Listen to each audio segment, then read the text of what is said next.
क्या हो जब दो महाशक्तियां एक ही लक्ष्य के लिए तपस्या में लीन हो जाएं? एक तरफ माता पार्वती थीं, जिनका मिलन महादेव से नियति थी, पर दूसरी तरफ माता गंगा का वो प्रचंड समर्पण था जिसने स्वर्ग के सिंहासन के साथ साथ नारद मुनि के हृदय को भी चिंताओं से भर दिया। एक ऐसा मोड़ जहां भक्ति और नियति आपस में टकराने वाली थी। हिमालय की गुफाओं में एक अद्भुत दृश्य था। माता पार्वती महादेव को पति रूप में पाने के लिए कठोर तप कर रही थी, लेकिन उनके साथ साथ माता गंगा भी उसी अटूट श्रद्धा के साथ शिव की आराधना में डूबी थी। गंगा का तप इतना तेजस्वी था कि प्रकृति का संतुलन डगमगाने लगा। देवर्षि नारद ने जब यह देखा तो वे सोच में पड़ गए। पार्वती और शिव का मिलन तो सृष्टि का आधार था, लेकिन अगर गंगा की तपस्या पूर्ण हो गई तो नियति का चक्र बदल सकता था। तब नारद जी ने एक दिव्य योजना बनाई। वे माता गंगा के पास पहुंचे और अत्यंत चतुराई से बोले, देवी, पार्वती का तप आपसे अधिक प्रभावशाली होता जा रहा है। महादेव तो योग में लीन है, उन्हें प्रसन्न करने में युगों लग जाएंगे। आप एक मार्ग चुनें, जहनु आर्षि के पास जाएं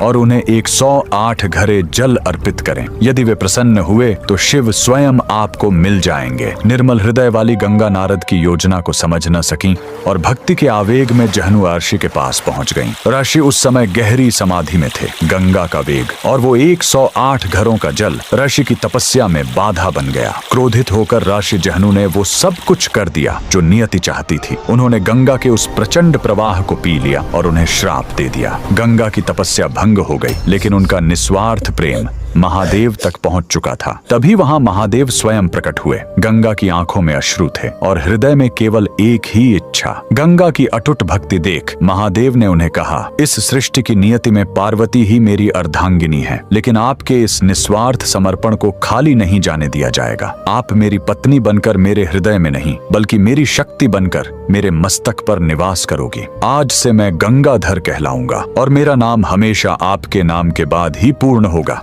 जहनु ने भी महादेव की आज्ञा से गंगा को अपने कान से मुक्त किया, जिससे गंगा का नाम जाह्नवी पड़ा। यह वह दिन था जब महादेव ने गंगा को अपनी जटाओं में स्थान दिया। कमेंट में लिखे, हर हर गंगे।